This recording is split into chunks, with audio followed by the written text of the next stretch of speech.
Today's episode covers three interesting and intersecting topics: unschooling, careers in the trades, and barriers to youth employment and apprenticeships.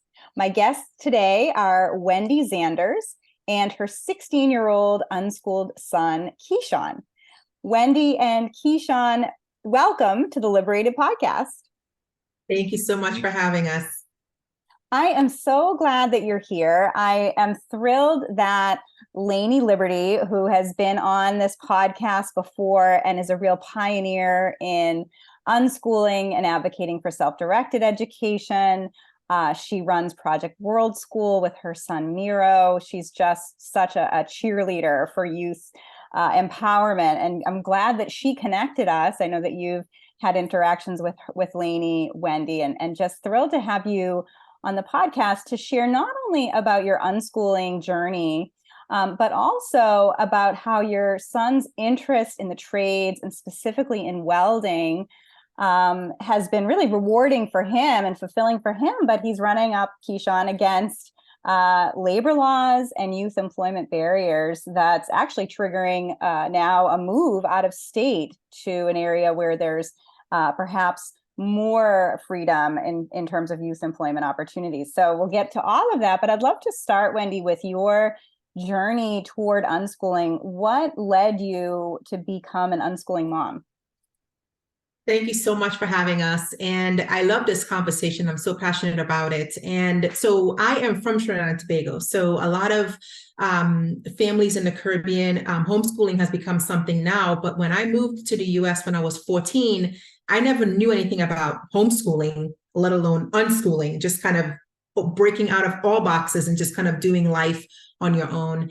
And I've been in the military, worked for the federal government, and at 36 years old, I got really sick and turned out to just be stressed. So I was able to just leave the job and just to save my sanity, save my health. And at that point, my son Keyshon was getting ready to graduate elementary school. And our daughter, my daughter Azanaya, she was going to get ready to go into kindergarten that following year. So at that point, we had no idea what was happening there, but just know that something had to be different. And we were living in Maryland at that time. So took her out of preschool and just decided to just homeschool her. I'm like, I'm home, I'm sick, right? So let's just take her out of preschool and just kind of keep her at home while Keyshon finished up. And it got to the point where the following spring, we were in Maryland, and the following spring came. And the first day of spring, I didn't realize how bad my depression was, because that first day of spring is when I felt a heavy load lift off of my chest. Like, oh my goodness, that was a deep, deep winter. And I told my husband, I'm like, we have got to move. So we were able to just kind of figure out where we was going to move to and kind of change things up. And right before we were leaving, there was a family at our church. They were homeschooling, and we were just doing a play date. It was just a play date. And we went to the library, and I don't know what the little girls was telling my daughter, but at the end of that night, we went to the library, and then we said, hey, let's go to Chick-fil-A for, some food. And at the end of that night, my daughter said, she was maybe 5 or 6 at that point. And she's like, I'm going to be homeschooled. And I didn't think anything of it. And I'm like, she don't know what she's talking about. Okay. So then my son went ahead and we stayed until he graduated elementary school. And then we moved. And we moved to Arizona after looking at all the different states, somewhere warm. I have Raynaud's disease, so I'm very sensitive to the cold. So we chose Arizona. We moved to Arizona, and that's how we started our journey. That was in June of 2019. July 2019 was the homeschooling conference. And I was like, okay, let's go figure out what this thing is, right? And we went, and I overwhelmed myself. We went to all the different booths, got all the paperwork, came home, and I was like, oh no, what are we doing? And we settled on the Abeka curriculum. And we thought the kids were the kids were in Christian school in Maryland. They use Abeka. So yeah, we could do this. And after 3 weeks of doing it, we realized this is too much. This is not what we want to do. We do not want our life to look like public school at all. And we just kind of shipped it all back and said, you know what, we're just going to do our own thing. And then when I realized what unschooling was, like, you just take a break and just make everyday learning. So that's how it all kind of came to be. I think Keyshon more went kicking and screaming into homeschooling, but eventually I think we realized that it was the best fit for our family. But so many times he's very social. So we wanted to make sure to keep that social aspect of public school and the community in our neighborhood, but also tailoring his academics to him. Great story, Wendy. So you were in Maryland, the kids were in schools there, then you moved to Arizona, discover homeschooling, and quickly gravitate toward unschooling. What did unschooling look like, or has it looked like, because you're continuing to unschool, for your family? You said learning every day, not using a forced curriculum, not replicating school at home. What does that really look like? So in Arizona, when we first started doing homeschooling, our daughter was learning to read. So we were like, okay, we went to the library, got reading books. At that time, Keyshon was like, I'm interested in building computers. And we had a guy who did the sound at our church. So he helped us. So we got all the parts and everything, and he helped him build his first computer.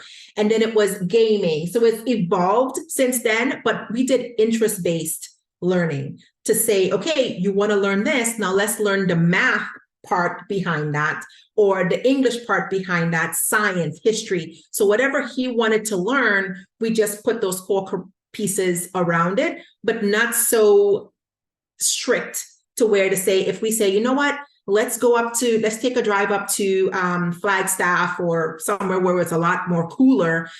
We took the day off. Or we did schooling. We drove up and then we stopped the schooling, so even here in Florida, we just came back from the beach and there was no schooling. Next week, we're going to be going to Maryland. We take a break. So we school year round, but we build in education all along. If we're learning math, like if we're learning ratios, then we get in the kitchen and we double a recipe for pancakes, or that's how we were learning math and things like that. We definitely did interest-based learning.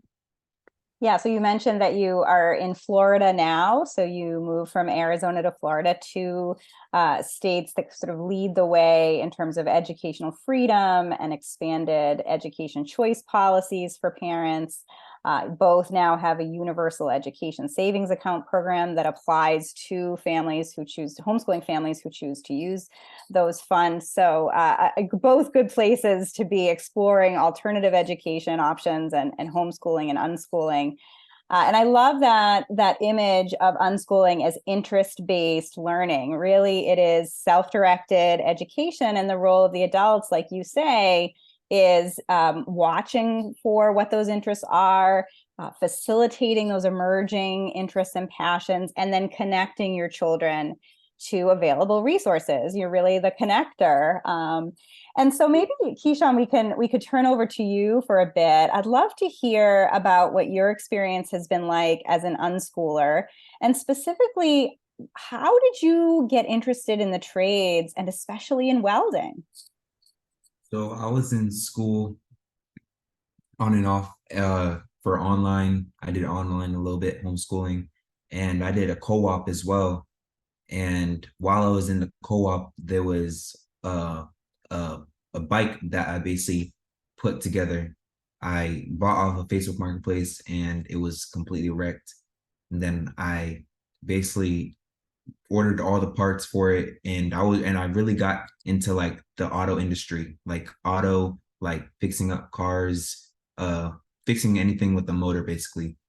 And I fell in love with the auto industry. And then my mom told me about welding later on, and she was like, it's a 7-month program, you can take it, you get your degree as well, you get your diploma.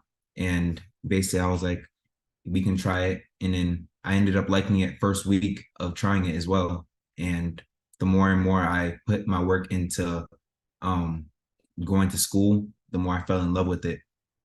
And then by the end of the program, I, got my diploma, and then I started looking for other jobs in Maryland, where the insurance policy for kids under 18 can apply.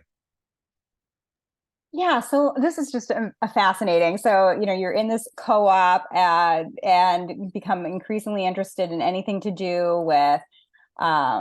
with fixing things and with, automotive work, and that leads to your interest in welding.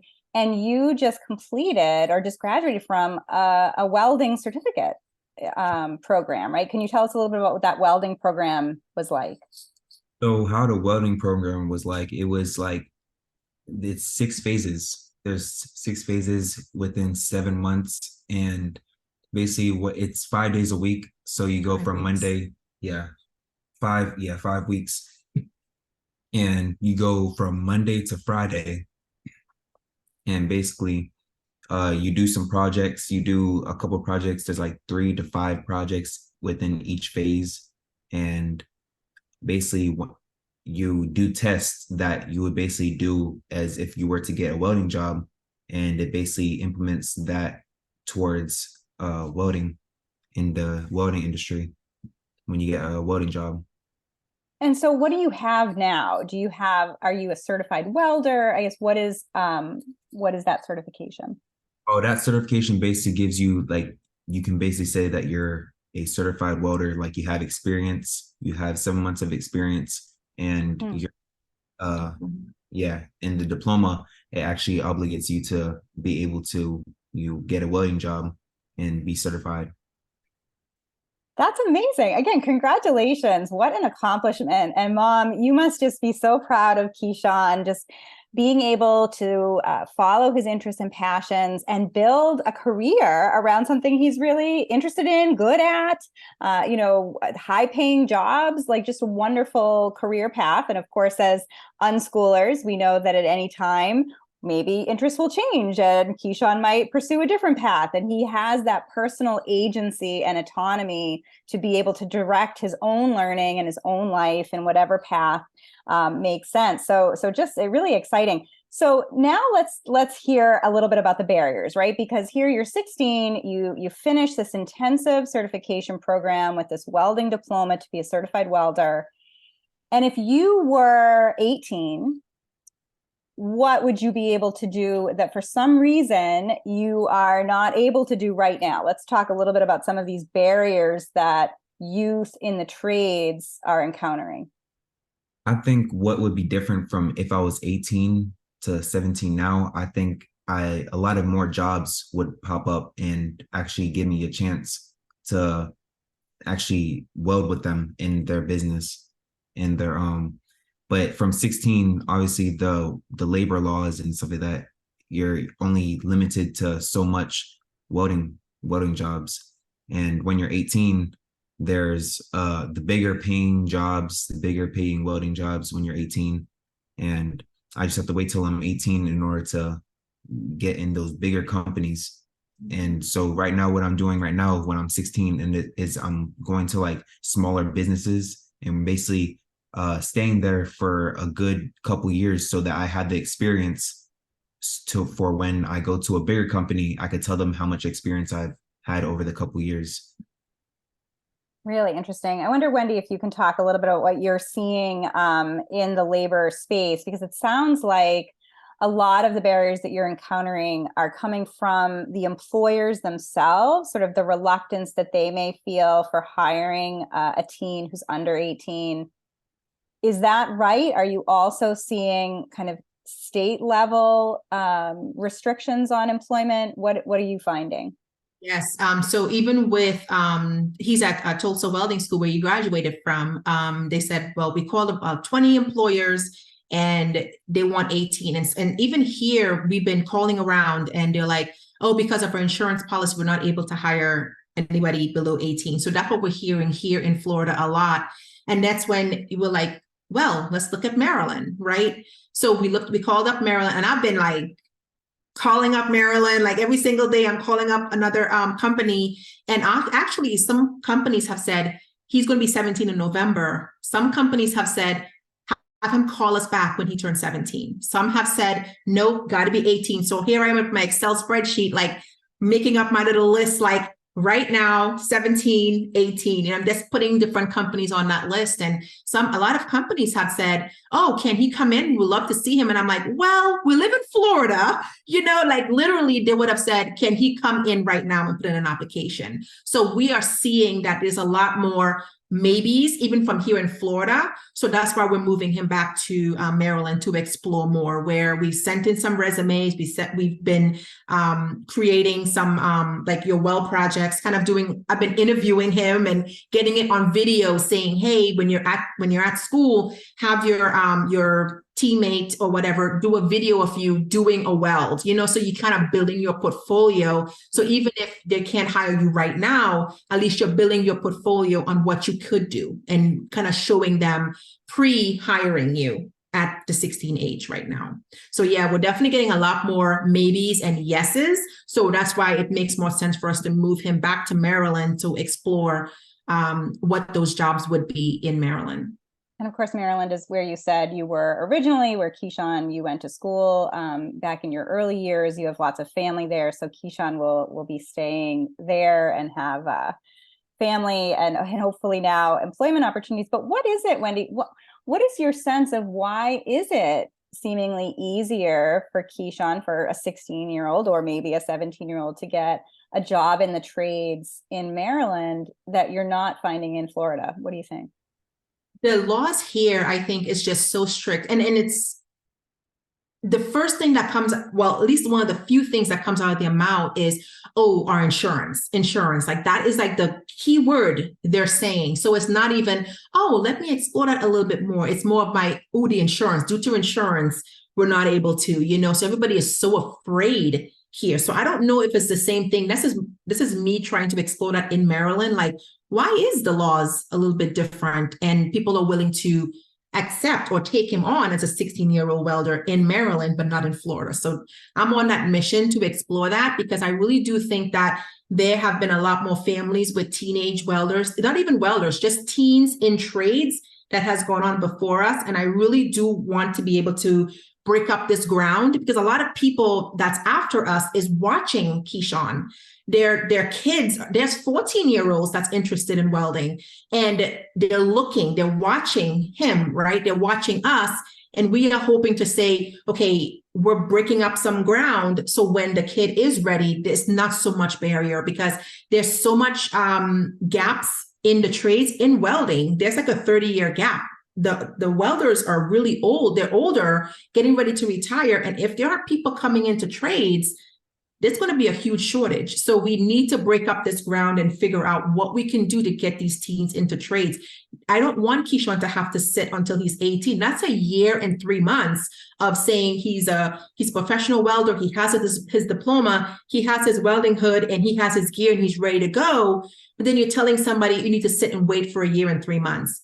That's a dangerous area to sit in and wait. It's very dangerous. Yeah, and so arbitrary in so many ways, right? That, and discriminatory, right? Because Keyshon, you have this certificate that enables you, that shows that you're just as competent as another certified welder, and yet these regulations and restrictions, or in the case perhaps of Florida, just fear around liability is preventing you access to really fulfilling career opportunities. And it would just be a shame for you to have to sort of sit on your hands, as you say, for over a year before you have that opportunity. So, Keyshon, I'd love to hear who else was in your program, and, did they encounter any challenges when they left their program, or are they able to get jobs so sort of easily, and you're the one, because of just of your age, that you're at a disadvantage? I think I'm at a disadvantage along with the rest of my classmates, because they are all adults, and most of them are experienced too as well. They have had a couple months of experience. Some of them were in the military welding there, and some just came to get their certification. And I feel like they have a better chance of finding a better paying job, or a job in general, because of how they have a certificate and they are above the age of 18. They thought he was a veteran when he was in the program. The way he was carrying himself, his instructor said, I didn't realize you were 16. The way he was carrying himself was just as the rest of the the students that was in the class. So he did Well, great. well, that comes across for sure. Even in these few minutes, Keyshon, in this podcast, you're so articulate and confident and self-assured. Key qualities that employers would really love to have, and certainly that will serve you well in whatever career path that you take. But you're right, Wendy, that in the trades more generally, there is such a gap. There is a sort of aging population of experienced people in the trades and all kinds of trades, welding included. And yet we have these barriers that are preventing teens who are really interested in these career paths from getting there. So hopefully this shift into Maryland will make things a little bit easier for you. What else do you think, what do you think would be some of the solutions? And I'll ask kind of both of you, maybe more philosophically, but also practically, to encourage sort of a cultural embrace of teens and teen empowerment in the trades and elsewhere. Wendy, I'll start with you for that one. So even if with the kids, I think, and even in the homeschool community, just to go back a little bit, when Keyshon found this dirt bike on Facebook Marketplace, it was busted up. It was pretty in bad shape. And he's like, I can restore this. And I said, you know what? This is going to be your homeschool curriculum. I was like, all right, we're going to figure something out. We're unschooling, right? So we're like, all right, this is going to be your curriculum for the year. You're going to figure out the math, the science, the history, and all that stuff with this bike.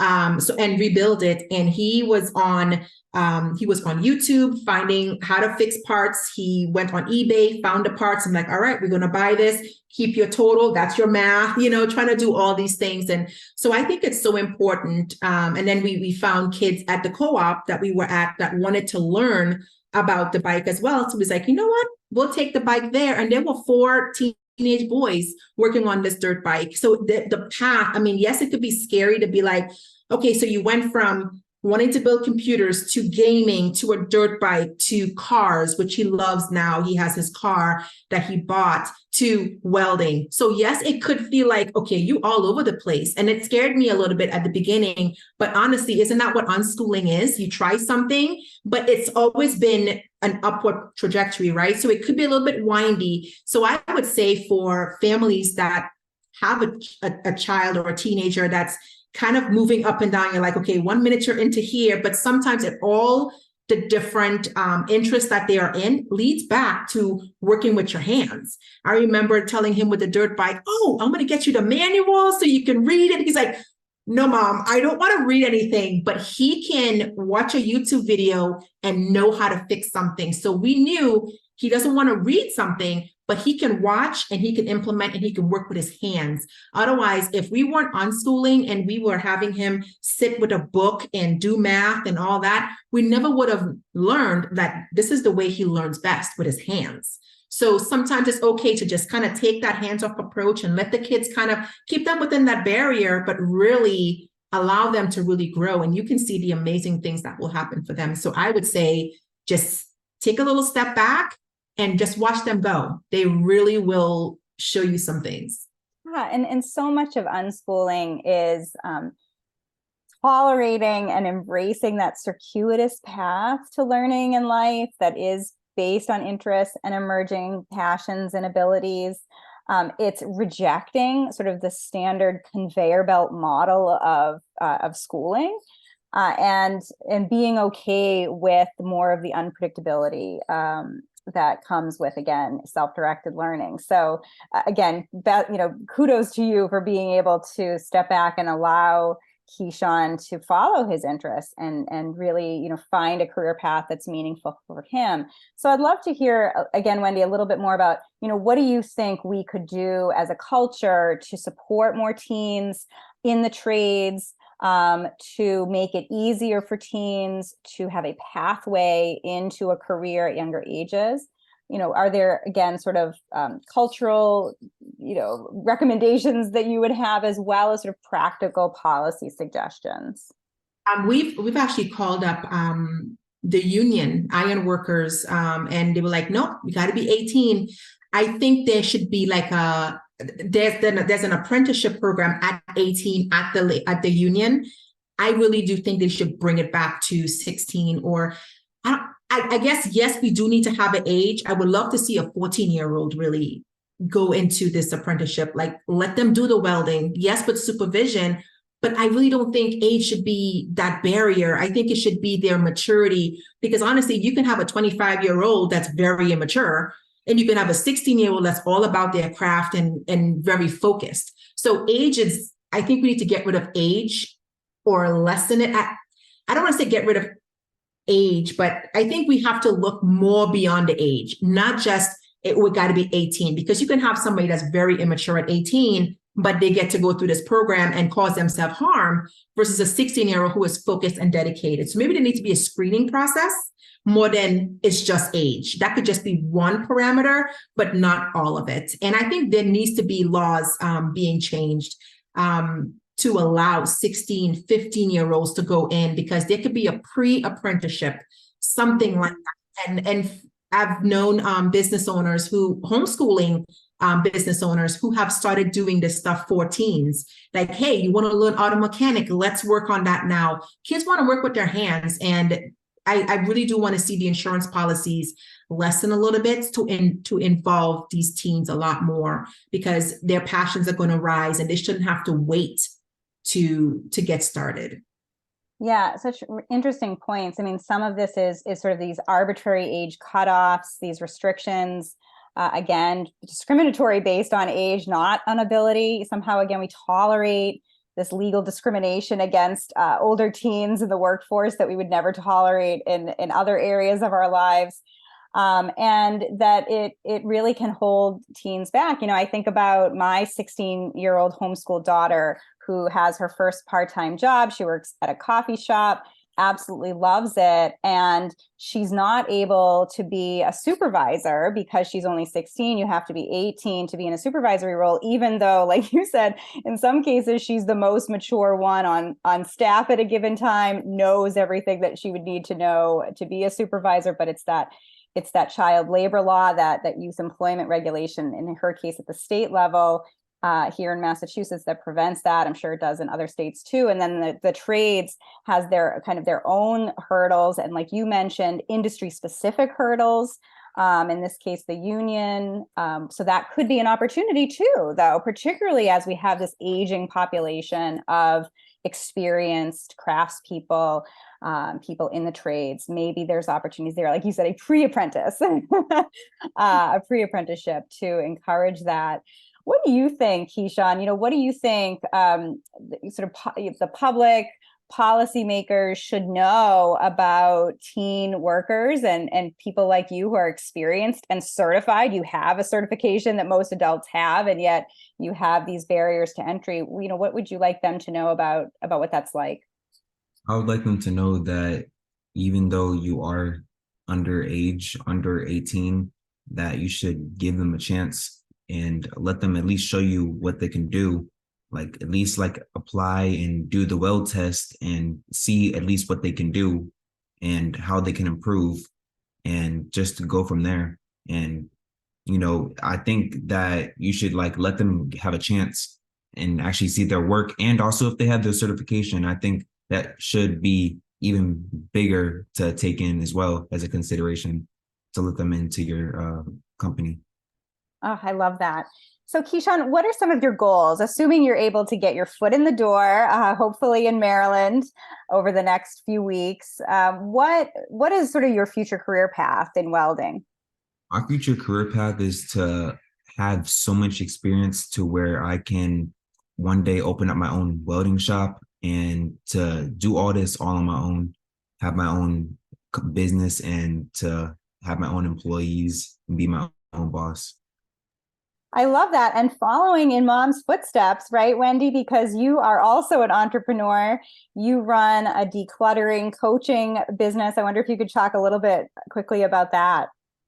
Yes, I'm all about life skills and bringing in decluttering in with our homeschool journey. That was part of their curriculum as well, is just teaching them these decluttering skills. But I serve the special needs, military and senior communities. and to help them declutter and simplify their homes and their lives. We are a special needs family as well. And if you're living in a cluttered home, your mind is cluttered. And these are skills. We are raising future husbands and future wives. So I think it's so important to teach our kids these skills while they're being homeschooled. You're teaching them these skills that they are able to go off. Once they leave the nest, they should be gone forever, and not being able to move back home because they didn't learn the skills needed to survive in the world. So I teach kids as well as adults to declutter and simplify their lives. You don't need all the stuff. It's all about the experiences and just, living a simple and fulfilling life. Oh, well, I need you in my life. I think others do too. All of us can benefit from simplifying, minimizing, decluttering. So that's great. And again, love to see that your passion and success with entrepreneurship is now carrying over to your son and Keyshon wanting to run his own business. Keyshon, as you look back on your unschooling journey, I'd love to hear, what do you think it was like? What are your reflections now as someone kind of going off into the world? What was unschooling like for you? I think it was a good experience. I learned a lot, and it actually made me more independent than it was me being in public school, because being in public school made me realize that a lot of people don't have the same goals and mindset that I do. And just me being online, like doing online and homeschooling and co-op, made me realize that I could find my own passion and do the things in different ways that other people see themselves doing, and to allow me to find my own career. Basically, when I was in public school, I didn't know too much about trades or nothing like that. I only knew about football and the sports I used to play, and just working like at Chick-fil-A or something like that on the side. But doing online and homeschooling just made me realize that there's more to life than playing sports and working at Chick-fil-A. I could find a trade that I love and want to pursue it. I'm just so impressed and just so excited to see what's next for you. Again, hopefully you can begin your career journey and not be held back for another year because of some of these arbitrary age restrictions. And again, Wendy, you must just be so proud of Keyshon, and I'm sure your daughter as well, and what they've accomplished and continue to accomplish. So as you think back on unschooling and homeschooling, was it the right choice to send back that curriculum? Oh, absolutely. It's been the best decision for our family, and his dad and I, and, our family, we get to, just pack up and go somewhere. We don't have to wait till, the school lets out for a break to go somewhere. We actually use the schedule to figure out when they're in school, the public school goes back to school. So then we can have the beach and all those things to ourselves. And, the greatest thing is that him working at Chick-fil-A, the work ethic that he has, he worked from 6 a.m. to 2 in the evening, come home, take a shower, eat, and then go to welding school from 6:30 to 10:30 at night. And that work ethic, just watching him go, I'm like, I don't even think I could teach that. It was he just took off, and he didn't have to wake him up or anything. So I just think there's something about homeschooling kids that the determination and the drive within them is amazing to watch. Yeah, just that self-determination, right? Like you said, you didn't have to wake him up. There wasn't this coercion or prodding. This is an individual in pursuit of his or her own goals. And that is going to serve certainly you, Keyshon, well in whatever path life takes for you. It's certainly what I hope, more of us discover with our own passions, that even though many of us may have gone through a conventional school system, there's still time in adulthood to become a self-directed learner and find and follow our own passions and really fulfill our own potential. So just great to see that story. And I'm really looking forward to following your work. Hopefully we can have you back on with an update sooner than later. And really just so thrilled that you could be on the podcast today. Thank you so much for having us. Thank you.